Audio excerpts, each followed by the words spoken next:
গাজর খুবই পুষ্টিকর একটা খাবার। তো এই গাজর দিয়ে আজকে সহজ একটা রেসিপি শেয়ার করব। এটা গাজরের হালুয়া বা সন্দেশও বলা যেতে পারে। তো এর জন্য আমি 3টা গাজর নিয়ে নিয়েছি বড় সাইজের। এখন এগুলো পরিষ্কার করে কেটে নিয়েছি। তো আমি এভাবে পিস পিস করে নিয়েছি। এখন একটা কড়াইয়ের মধ্যে এগুলো দিয়ে দেব। তো এখন এখানে আমি জাল করা ঘন 1 কাপ দুধ দিয়ে দেব। তো মূলত এখানে আমি জাল করা ঘন দুধ দিয়ে দিয়েছি এটা সিদ্ধ করার জন্য। তো আমি 1 কাপ দিয়ে দিয়েছি, এতেই সিদ্ধ হয়ে যাবে, কারণ গাজর সিদ্ধ হতে বেশি একটা সময় লাগে না। এখন আমি ঢাকনা দিয়ে দেব কয়েক মিনিটের জন্য। এখন এর মধ্যে আমি 2টো এলাচ দিয়ে দেব।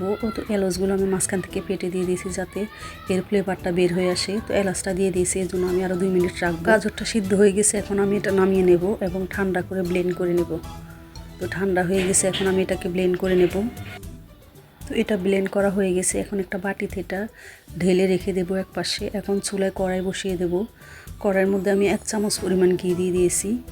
তো ঘিটা কিছুটা গরম হয়ে আসলে এর মধ্যে আমি সুজি দিয়ে দেব। তো আমি এখানে একটা চামচের বড় সাইজের চামচে 1 চামচ দিয়ে দিয়েছি।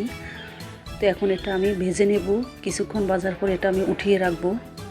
গাজরের সন্দেশটা সুজি ছাড়াও করা যায়, আমি সুজি দিয়ে দিয়েছি যাতে খেতে একটু ভালো লাগে। তো এই জন্য সুজিটা আগে ঘিয়ে ভেজে নিয়ে নিয়েছি। তো আপনারা চাইলে তেল দিয়েও ভাজতে পারেন। তো সুজিটা উঠিয়ে এখন কড়াইয়ের মধ্যে আমি আরও 1 চামচ পরিমাণ ঘি দিয়ে দিয়েছি। এখন ব্লেন্ড করা গাজরগুলো দিয়ে দেব। দেওয়ার পর এটা অনবরত নাড়তে থাকবো, না হলে নিচ থেকে লেগে যাবে। এখন এর মধ্যে আমি চিনি দিয়ে দেব। তো গাজর এমনিতেই মিষ্টি, তাই মিষ্টির পরিমাণটা আমি পরিমাণ মতো দিয়ে দিয়েছি এবং সামান্য পরিমাণ লবণ দিয়ে দিয়েছি। দিয়ে এখন অনবরত নাড়তে থাকবো। তো এভাবে নাড়তে নাড়তে যখন এটা শুকিয়ে আসবে কিছুটা, তখন আমি সুজিগুলো দিয়ে দিব। তো আমি সুজি দিয়েছি, এই জিনিসটা আসলে স্কিপ হয়ে গেছে, আমি বুঝতে পারিনি। এবং ফ্লেভার বৃদ্ধির জন্য আমি 2-3 ফোঁটা গোলাপ জল দিয়ে দিয়েছি। তো এইগুলো গোলাপ জলটা দিলে সুগন্ধটা ভালো আসে, এই জন্য 2-3 ফোঁটা দিয়ে দিয়েছি। তো সুজিগুলো দিয়ে দিয়েছি, দিয়ে আরও ভালো করে নাড়তে থাকবো।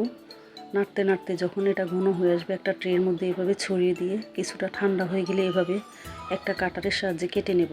তো এই গাজরের হালুয়াটা বাচ্চাদের জন্য খুবই উপকারী। সন্দেশ বলেন বা এভাবেই বাচ্চাদের খেতে দিতে পারেন, খুবই পুষ্টিকর একটা খাবার। এই গাজরের হালুয়াগুলো বিশেষ বিশেষ ধর্মীয় অনুষ্ঠানে বা যে কোনো অনুষ্ঠানে তৈরি করে থাকি।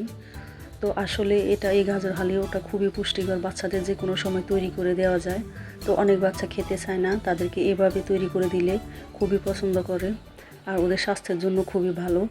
তো আমি এভাবে তৈরি করে দিয়েছি, দেখছি বাচ্চারা পছন্দ করেছে। কিন্তু এভাবে বা রান্না করে দিলে দেখা যায় যে অনেক সময় খেতে চায় না।